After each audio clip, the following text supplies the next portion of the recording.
I can do A, B, and C to fix the problem. Right now, do I have your permission? That's the person I'm looking for in a company when we're hiring.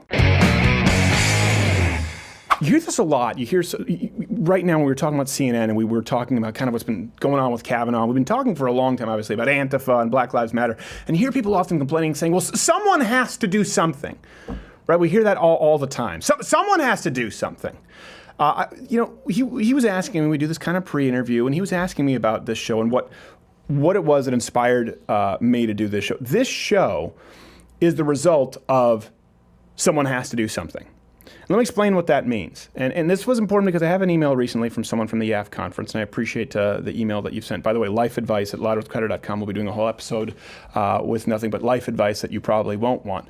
But I remember a time when every conservative I knew, including myself, about how there was no conservative late. They're like, where's the conservative late night? Where's the answer to the Daily Show? You still often hear it, right, from people who watch cable news. How the left has a stranglehold on comedy. Everyone kept saying that we needed someone's got to do something. And I remember pitching this program. Now, whether you like it or not, this is not the point, whether you enjoy the program or not. I know many of you do not, but you're here anyway, and I appreciate you suffering through it with us. I really do. Sometimes I wonder why you watch, but I appreciate it. I pitched this show day in and day out at Fox News for 4.5 years and was told that it would never work. This very show, what you know also, by the way, has changed my mind, was turned down by, I think, every major conservative publisher. Everyone, all the ones that I can think of. There might be a few that didn't, so I don't want to drag anyone through the mud who wasn't involved. But at a conference table, the phrase, conservatives don't like comedy, they only want Obama doomsday books right now, were actually spoken. Surprising. So I think this is important because we often, someone's got to do something. We have people even come up after the show, like, what do I with CNN with my friends? Someone's got to do something. And I don't want to point to anyone specifically. We're hiring, right? And you can go to louderwithcrowder.com to see we're hiring, we're moving to new spaces, expanding all the time. There were some people when we were hiring, very good people, but you know this, they effectively just wanted to take part. We have like an 80% dropout rate. Yep. They just wanted to come and kind of work. This isn't for you. This is the kind of place where you do whatever it takes. You grind until it's done because what? Because somebody has to do something. It applies both ways. If we stop doing this show, there's no one to carry the mantle right now. There's no one else. There's no one else who's going to provide this. And we keep putting ourselves through something that obviously the ringer, it's very difficult, and we're getting more people coming in to do the program. I was talking with Ben about this. They have much more staff than we do, but we do it because someone has to do something. This is us doing something. You know why people can't stand complainers? And this is someone has to do something, the person who just sits idly by and says this. And believe me, I'm going to tie this into a way that's hopefully helpful. It will be helpful if you have ears to hear. You know why people can't stand complainers? It's not just because they're annoying. But they are. It's because in complainers, we see weakness. And in weakness, we see untrustworthiness. We see betrayal. The left loves to vilify. I was just talking about this with Gavin McInnes, and this was what kind of spurred this. I was just talking with the left. They love to vilify the strong as toxic. Let me ask you, how many times have you been betrayed in your life by a strong man or a strong woman? How many times have you been backstabbed by the person with a backbone? The person who may be a little bit tough to deal with, might be a little bit brash, might be a little bit blunt, but gets things done. How many times have they screwed you over? Think about it, genuinely. No, it's the weak among us who hurt us. And we see weakness in complainers. Someone who is about how things shouldn't be so. Oh, I can't believe that things are this way.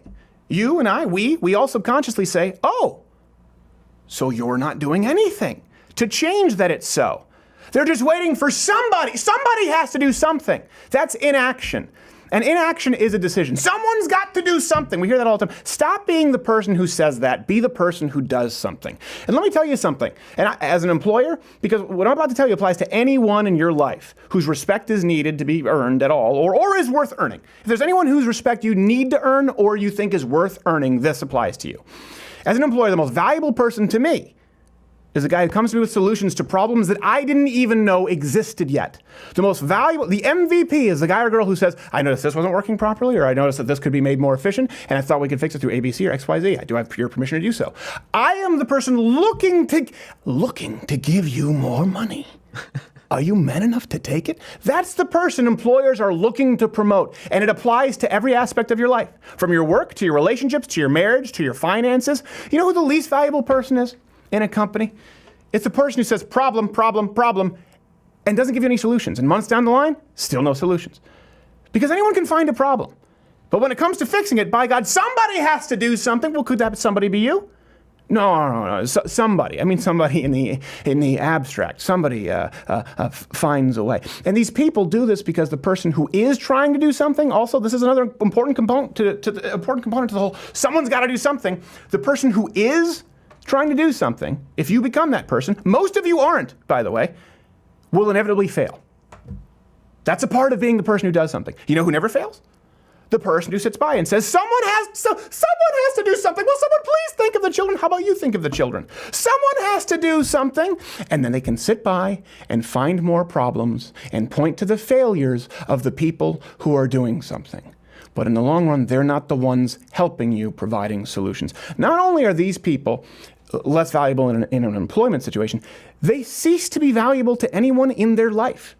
You know, the problem finders. Someone has to do something, guys. Eventually, they find themselves, or herself, cast out from workplace, society, marriage, their friends. Sure, they might band together like we were talking about with Gavin McInnes and a few others. Somebody got to do something, guys, for a bit, make themselves feel big, a mob mentality, but that crumbles. Back to the individual do something guy. The guy who says, I can do X, Y, I can do this. I can do A, B, and C to fix the problem. Right now, do I have your permission? That's the person I'm looking for in a company when we're hiring. And you know what? So is everyone else. It's not just about, that's the person your employer's looking to promote. That's the person your friends are looking for in a true friend. That's the person your wife is looking for in a husband. That's the person you're probably looking for in a wife. That's the person your kid's looking for in a dad. That's also the person God's looking for in a disciple. Oh, did I strike a nerve? Did I strike a nerve with all the nobility and poverty, pious, fake Christians? Everyone whose respect is worth earning is looking to bestow their best, their blessing upon the man who does something, period. And I will tell you this, I was not that person for a very long time. I'm grateful for the opportunity. I sat at the foot of Fox News for years and put on my stupid little polos and jackets and hoped that at some point someone would do something. And I was a fool. And no, listen, this isn't the Tonight Show. I get it. I'm no Johnny Carson, but you know what? We've achieved some relative success, and that's entirely because of you. It could all go away tomorrow. I'm incredibly grateful. And guess what?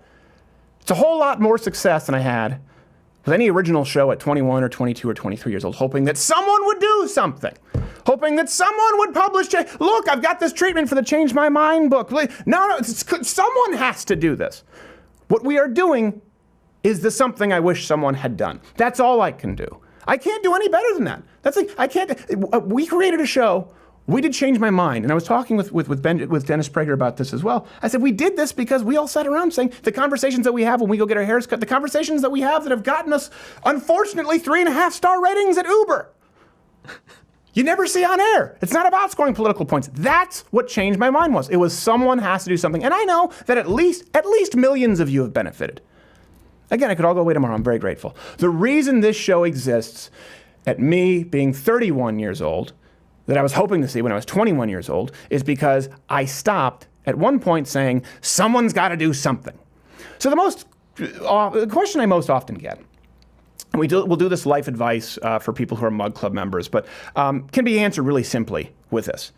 As a starting point. Often the questions are, how do I do this? Or how do I get started with this? Or, hey, this is happening at school. How do I fix this? Or someone sees me this way. It's usually the same answer. If you find yourself saying about your relationships, about your work life, about your finances, about what you'd like to see even in society at large, if you find yourself saying someone has to do something, stop. Stop saying it. Because 9 times out of 10, that person has to be you, or it won't happen. End of story.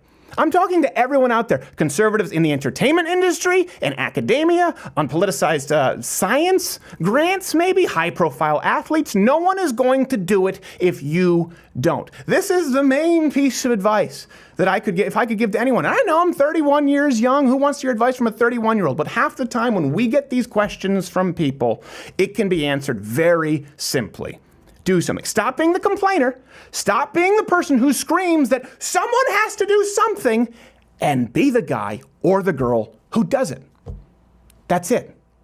This week, go forward, be the guy who does something. Hey there, YouTube viewer. If you like this video, you first off should probably seek counseling, but you should subscribe or hit the notification bell or watch one of these videos that's playing. The truth is, I don't know what any of that means anymore. If you try and subscribe or hit the notification bell, you won't be notified. And if you try and click one of these videos, it's just going to take you to BuzzFeed Boldly Fat Broads as they get carried out of their houses where they had to break down the north wall and they get carried out in a land whale tarp. I don't know what's happening on YouTube. I know what's happening with Mug Club, louderwithcrowder.com/Mug Club. You get to watch the daily show 1 hour every single day, not just clips, along with like 15 other shows for $69 annually if you're a student and or veteran or military. And you get to keep us here on YouTube for free because we can irritate them by your support. It's worth it, right?